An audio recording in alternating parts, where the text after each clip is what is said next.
Hello friends, स्वागत है MK sir inspiration के एक और खतरनाक सेशन में। दोस्तों, आज की जो क्लास है मेरे सारे प्यारे रसगुल्लों के लिए बहुत ही इम्पोर्टेंट है, क्योंकि बहुत सारे स्टूडेंट जो वीक स्टूडेंट होते हैं समझ में ही नहीं आता उनके कि हम फिजिक्स की शुरुआत कहाँ से करें, और ये शायद कोई बताता ही नहीं है। वीडियो में ऐसे ऐसे बता देंगे कि यहाँ से करो वो करो, लेकिन मेरे भाई आज हम आपको इस सेशन में कुछ ऐसे बेसिक फार्मूलाज को बताने वाले हैं जो कहीं ना कहीं आप किसी भी क्लास में हो या कॉम्पिटिटिव एग्जाम की तैयारी भी कर रहे हो, देन डेफिनेटली मेरे भाई इनसे मुलाकात तो आपकी होनी है।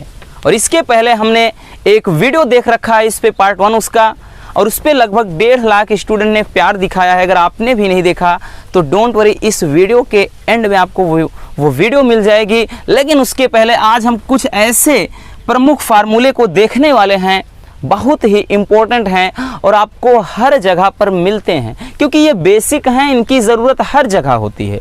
तो चलिए एक एक करके बहुत ही इजीली हम इनको समझने का प्रयास करते हैं, साथ ही साथ मात्रक वगैरह कैसे निकालना है, सारी चीज़ों को हम डिटेल्स में समझाते हैं। इसलिए वीडियो के एंड तक बने रहना, और नए हैं तो इस परिवार के आप सदस्य बन जाइए। करना कुछ नहीं है, बस चैनल को सब्सक्राइब कर लेना है, पैसे नहीं देने होंगे जनाब। चलिए अब यहाँ से स्टार्ट करते हैं। पहला है कि वेग या चाल। वेग या चाल, मान लेते हैं आपको फिजिक्स में कुछ भी नहीं पता, तो शुरुआत यहीं से करिए। आपको यहाँ से लिखना है कि वेग या चाल होता क्या है। आपको इतना तो पता होगा कि वेग बराबर विस्थापन बटे समय होता है, नहीं पता डोंट वरी।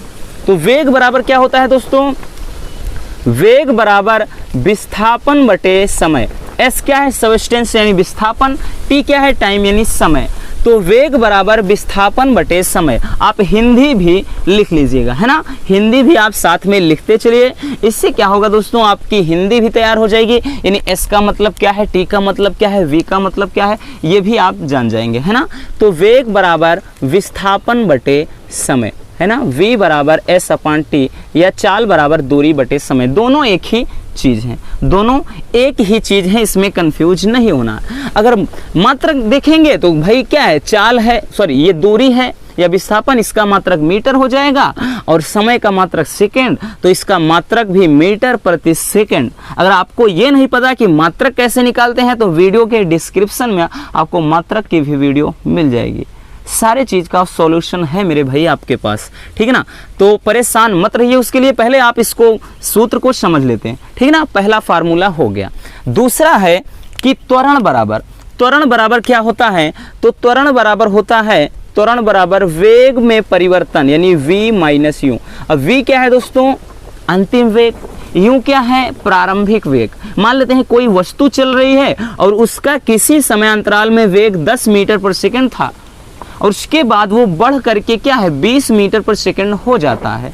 तो ये क्या होता है? वही अंतिम वेग माइनस प्रारंभिक वेग, यानी वेग में परिवर्तन और बटे समयांतराल, यानी उसमें वेग में परिवर्तन में कितना समयांतराल लगा है, ठीक।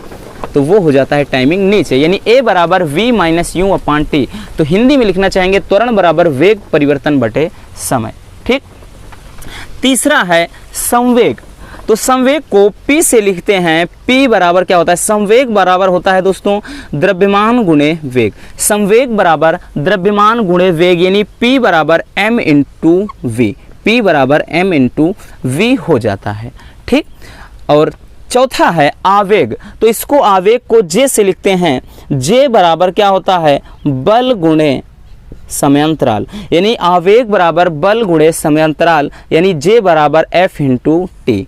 ये हो जाता है आवेग के लिए फार्मूला, है ना। बात समझ में आ गई। चलिए अगला है डेंसिटी यानी घनत्व। डेंसिटी घनत्व कैसे निकालते हैं? D बराबर द्रव्यमान बटे आयतन, है ना। यानी घनत्व किसी भी चीज़ का निकालना होगा तो द्रव्यमान बटे आयतन, इस तरह से डेंसिटी यानी घनत्व निकाल पाएंगे आप, है ना। चलिए नेक्स्ट है बल।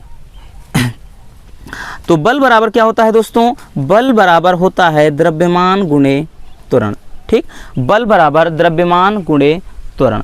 तो ये हो जाता है F बराबर m इंटू ए। F बराबर m इंटू ए। देखिए हमने यहाँ फार्मूले को नहीं देखा है, केवल आपको यहाँ पे मात्रक नहीं देख रहे हैं, केवल फार्मूला देख रहे हैं जिनकी ज़रूरत होती है, ठीक है ना। ऐसे कह देगा कि कोई क्या है, आवेश है, संतुलन की अवस्था में रखा है और इतना भार उसमें लटकाया गया है, क्या किया गया है इसे वायु में।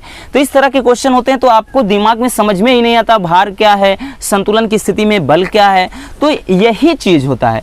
फिर हम कैसे करते हैं, यहाँ पे भार है, यहाँ पे बल है, दोनों को बराबर करके लिखते हैं। इस तरह से चीज़ें करनी होती हैं, ठीक है ना। और यहाँ से काइनेटिक एनर्जी वगैरह आ जाता है। तो ये दोस्तों कुछ ऐसे हैं, ज़रूरी नहीं कि आप क्लास 9th में है तो 9th में रहेगा। इनका जो ज़रूरत मतलब इनकी आवश्यकता होती है वो आपको 10 में भी, यहाँ से 11 में भी और 12 में भी, साथ ही साथ आप बीएससी करेंगे या फिर बीटेक करते हैं या फिर आप कॉम्पिटिटिव एग्ज़ाम की तैयारी करते हैं दिन, तब भी आपको ये देखना पड़ेगा मेरे दोस्त, ये आपका पीछा छोड़ने वाले नहीं हैं, ठीक।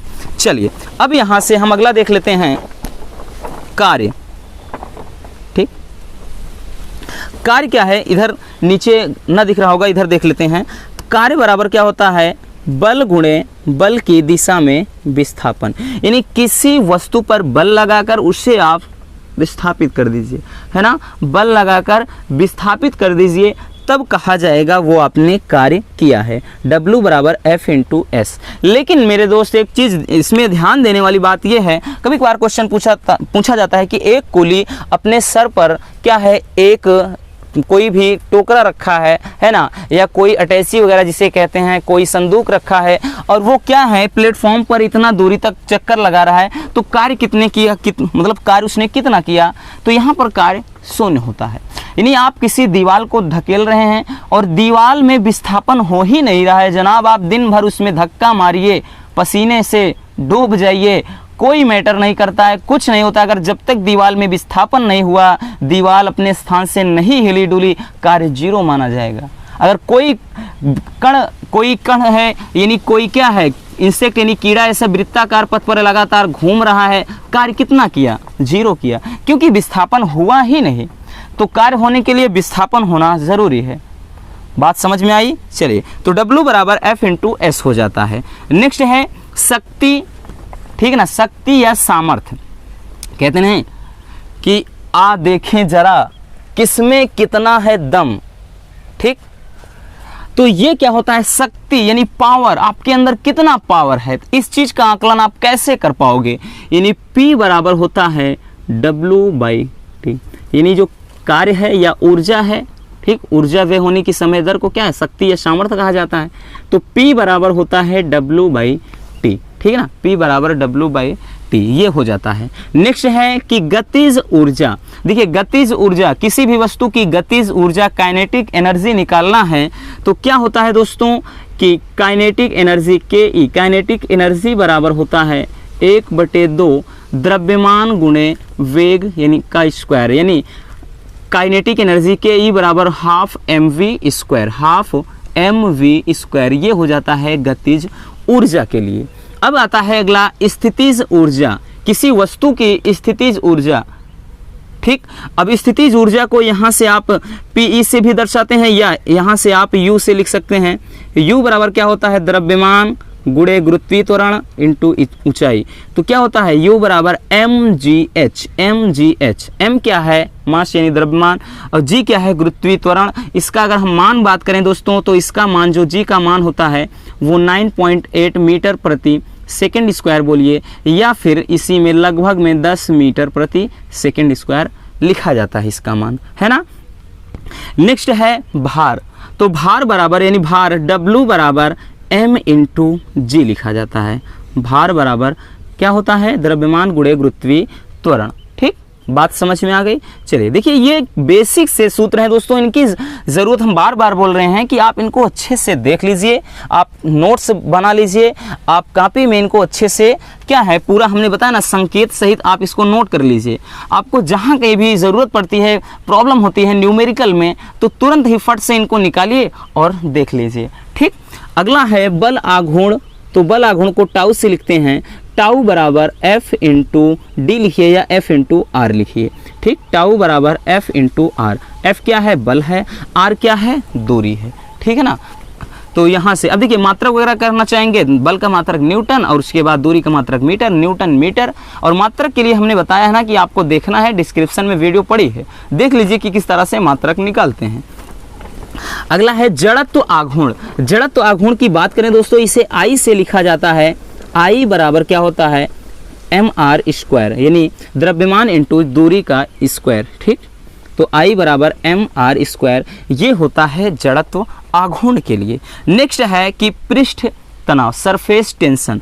पृष्ठ तनाव को T बराबर, यहाँ से ध्यान दीजिएगा, इधर से ना दिख रहा होगा अगर नीचे तो इधर, तो T बराबर होता है F/L, F/L, ये हो जाता है पृष्ठ तनाव, ठीक है ना, पृष्ठ तनाव।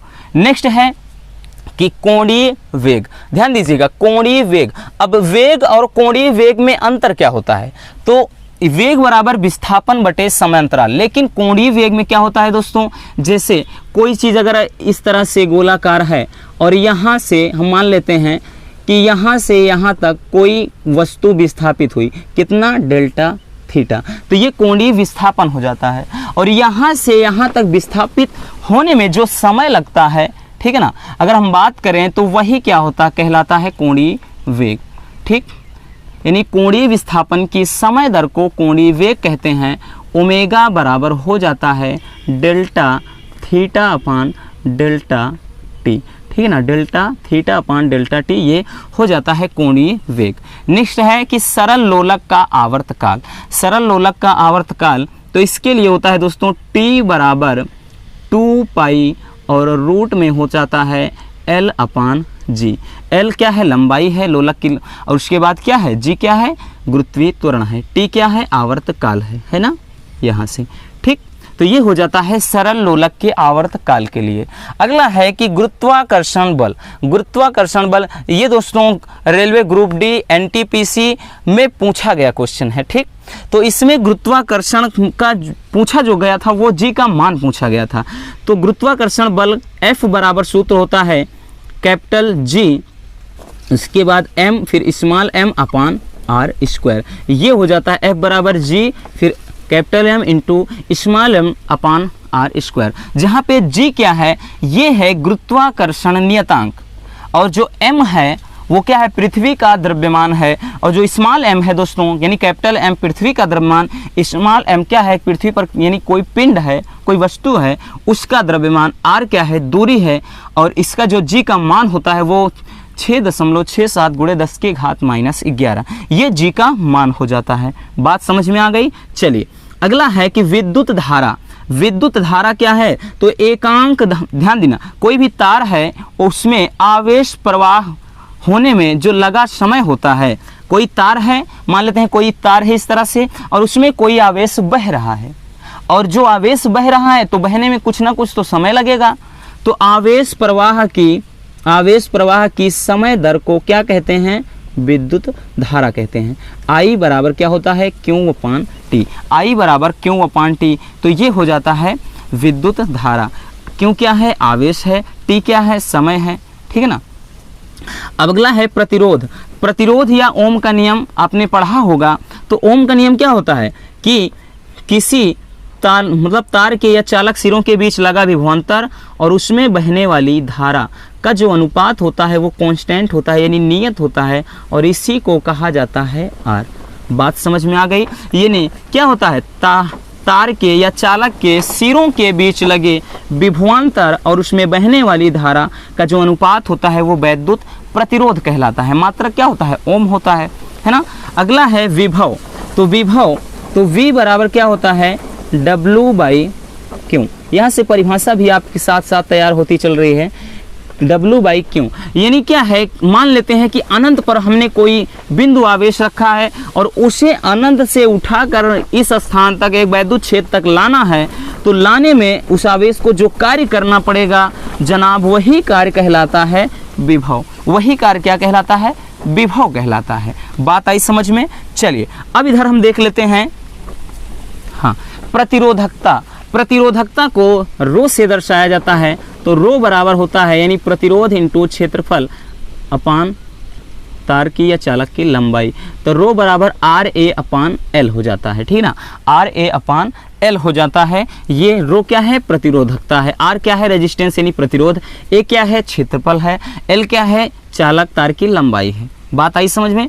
अगला है कि ऊष्मा या ऊर्जा, ध्यान दीजिएगा दोस्तों, इसे चाहे एच लिखिए या फिर डब्लू, ठीक है ना, ऊष्मा या ऊर्जा दोनों का सूत्र एक होता है, H बराबर V इंटू आई इंटू टी हो जाएगा, ठीक है ना, या V बराबर I इंटू आर रखेंगे तो यहीं पे ये सूत्र बन जाएगा I स्क्वायर आर टी बन जाएगा, या I के स्थान पे V अपान आर रखेंगे तो V square upon r square, एक आर से आर कटा तो V square upon r into t हो जाएगा। तो दोस्तों अगर आप देख रहे होंगे ये फार्मूला आप 3 तरीके से लिख सकते हैं, है ना, 3 तरीके से, यानी W बराबर वी आई टी लिखिए, चाहे H बराबर वी आई टी लिखिए, या W बराबर आई स्क्वायर आर टी लिखिए, या H बराबर आई स्क्वायर आर टी लिखिए, ठीक है ना, या W बराबर इसको रखिए या H बराबर। तो इस तरह से 3 फार्मूले यहाँ से आपके वैद्युत ऊर्जा या फिर ऊष्मा के लिए निकल आए हैं। बात आई समझ में। अगला है आवृत्ति, यानी F बराबर क्या होता है, आवर्तकाल के व्युत्क्रम को, आवर्तकाल के व्युत्क्रम को कहा जाता है आवृत्ति। बात आई समझ में। चलिए, टी क्या है, आवर्तकाल है, ठीक है ना, एक टाइम पीरियड है। और कोणीय आवृत्ति, देखिए अब कोणीय आवृत्ति आ गया, तो कोणीय आवृत्ति, यहाँ सॉरी आवृत्ति बोल रहे हैं, कुछ ज़्यादा ही कभी कभार मुंह से निकलने लगता है, ठीक है ना, तो डोंट वरी। कोणीय आवृत्ति, इसको भी ओमेगा से लिखते हैं, और यहाँ से ओमेगा बराबर फार्मूला होता है 2 पाई अपान टी।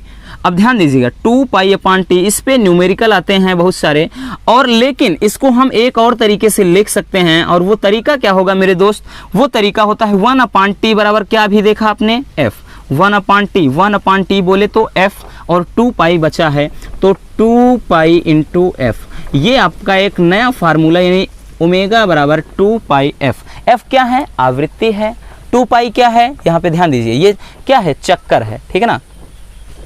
और उसके बाद ध्यान देना, और यहाँ से अभिकेंद्री बल, अभिकेंद्री बल के लिए जो फार्मूला होता है F बराबर होता है mv square upon r, mv square upon r. देखो अभिकेंद्री बल क्या होता है कि जब कोई वस्तु वृत्ताकार पथ पर घूमती है ना, तो केंद्र की तरफ एक बल कार्य करता है, उसे अभिकेंद्रीय बल बोलते हैं। जैसे आप क्या है, किसी भी बर्तन में, ठीक है ना, आप जैसे बाल्टी में पानी भर के ऐसे घुमाते हैं ना, रस्सी से घुमाते हैं, नचाते हैं पकड़कर, देख रहे होंगे कि उसमें का पानी क्या है, गिरता नहीं है। या फिर आप मोड़ पर जा रहे हैं ना, कि मैं तो रास्ते से जा रहा था, और उसके क्या बात, उसके बाद मोड़ मिला, एक मोड़ आया और दिल क्या है उसी पे छोड़ आया, नहीं, उसके बाद मोड़ पर आप क्या करते हैं कि आपकी जो साइकिल होती है बेंड होती है, नहीं झुक जाती है अंदर की तरफ, लेकिन फिर भी आप गिरते नहीं हैं। तो लॉजिक क्या होता है, लॉजिक ये है मेरे दोस्त कि वहाँ पर अभिकेंद्रीय बल लगता है, वही बल क्या है, आपका संतुलन बनाए रखता है, यानी आपको गिरने नहीं देता है ना, वो अभिकेंद्रीय बल होता है। जो केंद्र की तरफ एक बल लगता है वही आपको बैलेंस करके रखता है, आपको गिरने नहीं देता है। तो F बराबर होता है mv स्क्वायर अपान आर। बात आई समझ में। चलिए अब यहाँ से एक सूत्र है मेरे प्यारे रसगुल्लों, दाब। दाब बराबर क्या होता है, तो दाब यानी P बराबर, दाब बराबर बल बटे क्षेत्रफल F अपान A।